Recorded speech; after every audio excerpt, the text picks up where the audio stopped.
એકાદશીમાં એવી કઈ વાનગી બનાવીએ જે ઘરમાં બધાને જ ભાવે અને ઝટપટ બની જાય? તો હેલો ફ્રેન્ડ્સ, હું જ્યોતિ ગજ્જર સુરતથી.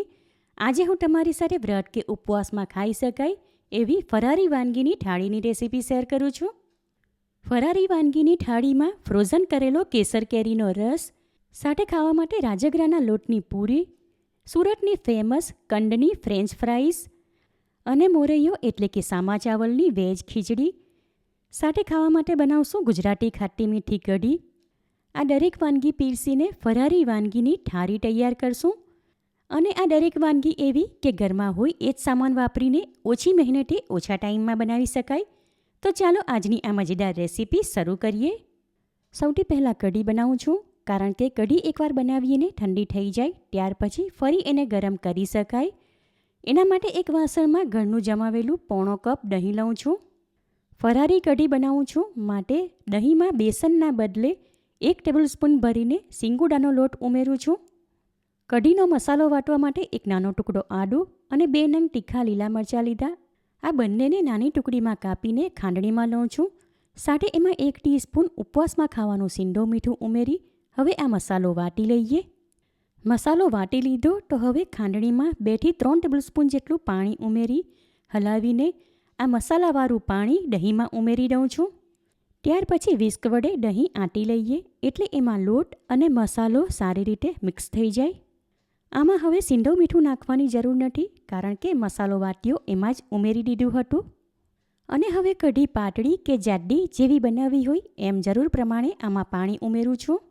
હવે આ વાસણ સ્ટવ ઉપર ચડાવીને કઢી ઉકાળી લઈએ. ગેસ ફ્લેમ લો ટુ મીડિયમની વચ્ચે રાખીને કઢીમાં કન્ટિન્યુ હલાવતા રહેવું, જેથી કરીને એ ફાટી ન જાય. કઢીમાં 2 ટીસ્પૂન ભરીને ખાંડ ઉમેરું છું, જે તમે તમારા ટેસ્ટ પ્રમાણે પ્લસ માઇનસ કરી શકો. આશરે 5 મિનિટ પછી કઢી ગરમ થઈને ઉકળવા લાગી અને એમાં 1 થી 2 ઉભરા આવી ગયા. હવે આ કઢીનો વઘાર તૈયાર કરશું. એના માટે કઢીવાળું વાસણ આ સ્ટવ ઉપરથી સાઈડમાં ઉતારી લઉં છું અને અહીં આ સ્ટવ ઉપર એક તડકા પેન મૂકું છું. તડકા પેનમાં 1 ટીસ્પૂન દેશી ઘી લઉં છું અને ઘી પીગળે ત્યારબાદ એમાં 1 ટીસ્પૂન જીરું ઉમેરું છું. થોડી સેકન્ડ માટે જીરું શેકી લીધું. હવે એમાં 7 થી 8 કઢી લીમડાના પાન ઉમેરું છું. વઘાર તૈયાર છે તો હવે એને કઢીમાં ઉમેરીને સારી રીતે મિક્સ કરી લઈએ. કઢીમાં 1 ટીસ્પૂન જેટલી ઝીણી કાપેલી કોથમીર ઉમેરીને હવે ગેસ ફ્લેમ મીડિયમ તરફ કરું છું. ત્યારબાદ ફરી કઢીમાં એક ઉભરો આવે ત્યાં સુધી એને ઉકાળી લઈએ. ફરારી કઢી તૈયાર છે તો હવે ગેસ ફ્લેમ ઓફ કરીને આ વાસણ સ્ટવ ઉપરથી નીચે ઉતારી લઉં છું. હવે આગળના સ્ટેપમાં ફરારી પૂરી બનાવીએ. એના માટે મેં અહીં એક વાસણમાં અડધો કપ ભરીને રાજગરાનો લોટ લીધો. લોટમાં સ્વાદ પ્રમાણે 1/3 ટીસ્પૂન જેટલું સીંધો મીઠું અને એટલું જ 1/3 ટીસ્પૂન જેટલું શેકેલું જીરું પાવડર ઉમેરું છું. પૂરી કેરીના રસ સાથે ખાવા માટે બનાવું છું, માટે એમાં સીંધો મીઠું અને જીરું પાવડર ઉમેર્યા. લોટમાં મોણ માટે અડધી ટીસ્પૂન દેશી ઘી ઉમેરું છું. હવે લોટ સાથે બધું સારી રીતે મિક્સ કરી લઈએ. ત્યાર પછી લોટમાં 1 ટેબલસ્પૂન જેટલું પાણી ઉમેરીને મિક્સ કરું છું, એટલે લોટ વધારે ઢીલો ન થઈ જાય. આશરે 3 થી 4 ટેબલસ્પૂન જેટલું પાણી ઉમેર્યું એટલે આ લોટ બંધાઈ ગયો. હવે એની ઉપર ઘીવાળું હાથ ફેરવીને પૂરી બનાવવા માટે એમાંથી લુવા કરી લઈએ. જેટલો લોટ હતો એમાંથી આવા એક સરખા 6 લુવા થયા. એને ગોળ અને ચપટા કરી લીધા. હવે એની પૂરી વણી લઈએ. પૂરી વણવા માટે પાટલી લઈને એની ઉપર પ્લાસ્ટિકની શીટ રાખું છું. હવે આ પ્લાસ્ટિકની શીટ ઉપર ઘીવાળો હાથ ફેરવી લઈએ અને એ જ પ્રમાણે વેલણની ઉપર પણ ઘીવાળો હાથ ફેરવી લઈએ, એટલે પૂરી વણીએ ત્યારે લોટ વેલણ સાથે ચીપકી ન જાય. હવે લોટનો એક લુવો આ પ્લાસ્ટિકની શીટ ઉપર રાખીને એમાંથી લોચા પૂરી જેવી નાની સાઇઝની પૂરી વણી લઈએ. વણેલી પૂરી હમણાં એક ડીશમાં પ્લાસ્ટિકની શીટ રાખી છે એની ઉપર ગોઠવીને મૂકું છું અને આ જ પ્રમાણે બાકીના લોટની પણ પૂરી વણી લઈએ. જેટલા લુવા હતા એ બધી જ પૂરી વણી લીધી. હવે એને ફ્રાય કરી લઈએ. એના માટે બીજી તરફ એક કઢાઈમાં તેલ લઈને સ્ટવ ઉપર ગરમ કરવા મૂકી દીધું હતું. તેલ ગરમ થઈ ગયું તો હવે ગેસ ફ્લેમ મીડિયમ તરફ રાખીને એમાં પૂરી ફ્રાય કરવા મૂકું છું. પૂરી ફૂલે અને એની ઉપર હલકો ગોલ્ડન કલર આવે એટલે પલટાવી લઈશું. ત્યાર પછી એને નીચેની સાઈડેથી પણ હલકા ગોલ્ડન કલરની ફ્રાય કરી લઈએ. હવે આ પૂરી ફ્રાય થઈ ગઈ તો એને જારીમાં લઈને પેપર નેપકિન ઉપર રાખું છું અને આ જ પ્રમાણે બાકીની પૂરી ફ્રાય કરી લઈએ. ફરારી પૂરી તૈયાર છે. તો હવે આગળના સ્ટેપમાં સુરતની ફેમસ રટારુકંડની ચિપ્સ બનાવું છું. એના માટે મેં અહીં આશરે 300 ગ્રામ રટારુકંડ લીધું. એની ઉપરની છાલ હટાવીને પાણી વડે ધોઈ લીધું. ત્યારબાદ એને કપડાં વડે નૂછીને આ રીતે લાંબી ચિપ્સમાં કાપી લીધું. રટારુ ચિપ્સની ઉપર નાખવા માટેનો એક સ્પેશિયલ મસાલો તૈયાર કરું છું. એના માટે મેં અહીં 1 ટીસ્પૂન આખા ધાણા અને અડધી ટીસ્પૂન આખા કાળા મરી લીધા. આ બંનેને હલકા અમસ્તા શેકીને અધકચરા વાટી લઈશું. મસાલો વાટી લીધો અને વાટ્યો ત્યારે જ એમાં અડધી ટીસ્પૂન શેકેલું જીરું પાવડર પણ ઉમેરી દીધું હતું. રટારુની ચિપ્સ ફ્રાય કરવા માટે બીજી તરફ કઢાઈમાં તેલ લઈને સ્ટવ ઉપર ગરમ કરવા મૂકી દીધું હતું. એ ગરમ થઈ ગયું. હવે એમાં જારી વડે થોડી ચિપ્સ ઉમેરું છું. કઢાઈ મોટી સાઇઝની છે માટે બધી ચિપ્સ એકસાથે આમાં આવી ગઈ. હવે ગેસ ફ્લેમ લો ટુ મીડિયમની વચ્ચે રાખીને આ ચિપ્સ ફ્રાય કરી લઈએ. ફ્રાય કરવા મૂકેલી ચિપ્સ જાળી વડે ફેરવતા રહેવું એટલે દરેક સાઈડેથી એક સરખી ફ્રાય થાય.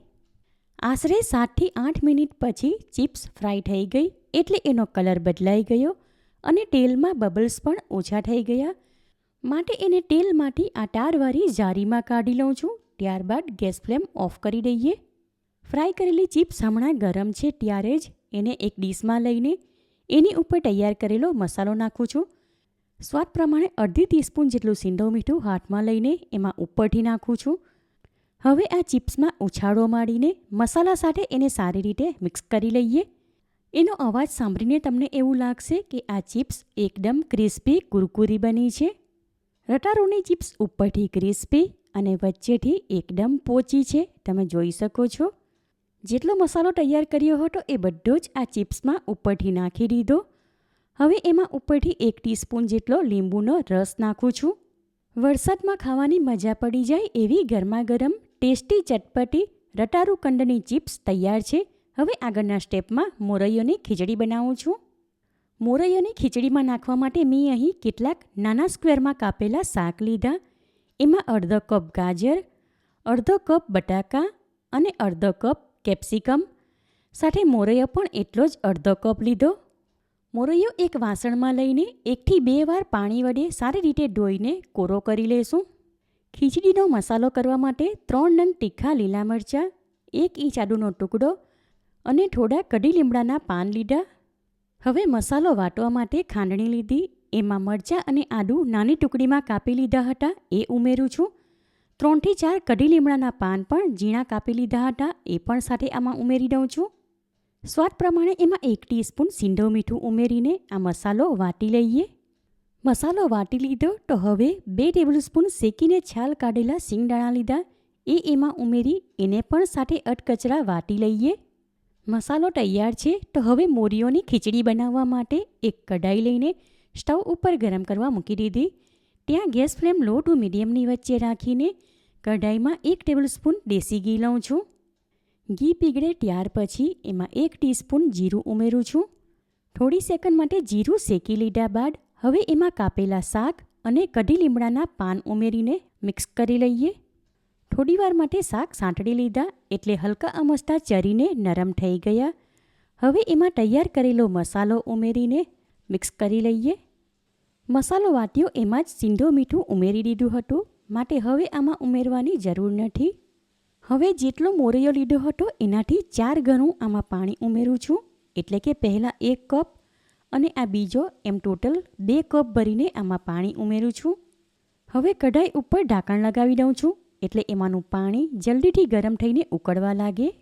થોડીવાર પછી કઢાઈમાં પાણી ગરમ થઈ ગયું માટે એની ઉપરથી ઢાંકણ હટાવી દઉં છું અને હવે એમાં ધોઈને રાખેલો મોરૈયો ઉમેરી દઈએ. પાણી ખરખરતું ગરમ થઈ ગયું છે માટે થોડીવારમાં જ મોરૈયો બફાઈને ફૂલી જશે. હવે ફરી કઢાઈ ઉપર ઢાંકણ લગાવીને ગેસ ફ્લેમ લો તરફ કરી દઉં છું.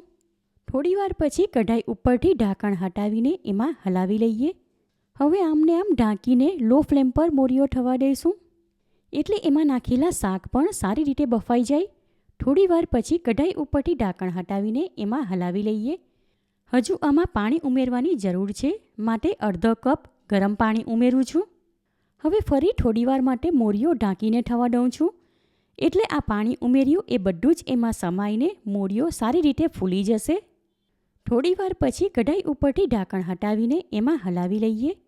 મોરીઓની ખીચડી તૈયાર છે તો હવે ગેસ ફ્લેમ ઓફ કરી દઉં છું. હમણાં 2 મિનિટ માટે આ ખીચડી ઢાંકીને રાખું છું એટલે સારી રીતે સીજી જાય. ત્યાર પછી એમાં 1 ટેબલસ્પૂન જેટલી ઝીણી કાપેલી કોથમીર ઉમેરીને ગરમ ગરમ ખીચડી સર્વ કરું છું. ફરારી વાનગીની થાળીમાં સુપર ટેસ્ટી ગરમાગરમ મોરીઓની વેજ ખીચડી અને સાથે ગુજરાતી ખાટી મીઠી કઢી સર્વ કરું છું. ઠંડો ઠંડો કેસર કેરીનો રસ, એકદમ ફૂલેલી ક્રિસ્પી રાજગરાના લોટની પૂરી, ક્રિસ્પી કુરકુરી રટારૂ કંડની ફ્રેન્ચ ફ્રાઈસ. અહીં થોડું ઉલટું થઈ ગયું. પહેલાં રસ, પૂરી અને ફ્રેન્ચ ફ્રાઈસ પીરસવાના બદલે મારી ફેવરિટ આઇટમ ગરમાગરમ મોરીઓની ખીચડી અને કઢી પીરસ્યા. અને હવે ફરારી વાનગીની થાળીમાં છેલ્લે થોડા ડ્રાયફ્રૂટ લઉં છું. એકદમ ટેસ્ટી, ઘરમાં નાના મોટા બધાને જ પસંદ આવે એવી ફરારી વાનગીઓની થાળી તૈયાર છે. આ દરેક વાનગી બનાવવામાં એકદમ સરળ અને ઝટપટ તૈયાર થઈ જાય. માટે આવનારા એકાદશીના ઉપવાસ કે વ્રતમાં આ રેસીપી તમે જરૂરથી ટ્રાય કરો. તમને મારી આ રેસીપી કેવી લાગી એ કમેન્ટ કરીને જણાવો. પસંદ આવી હોય તો વિડીયોને લાઇક અને શેર કરો. ચેનલ પર નવા હો તો સબસ્ક્રાઇબ કરીને બાજુમાં આપેલા બેલ આઇકન પર ક્લિક કરો એટલે આવનાર દરેક નવી રેસીપીઓની જાણકારી તમને મળતી રહે. ફરી મળીશું એક નવી રેસીપી સાથે. Eat healthy and stay healthy.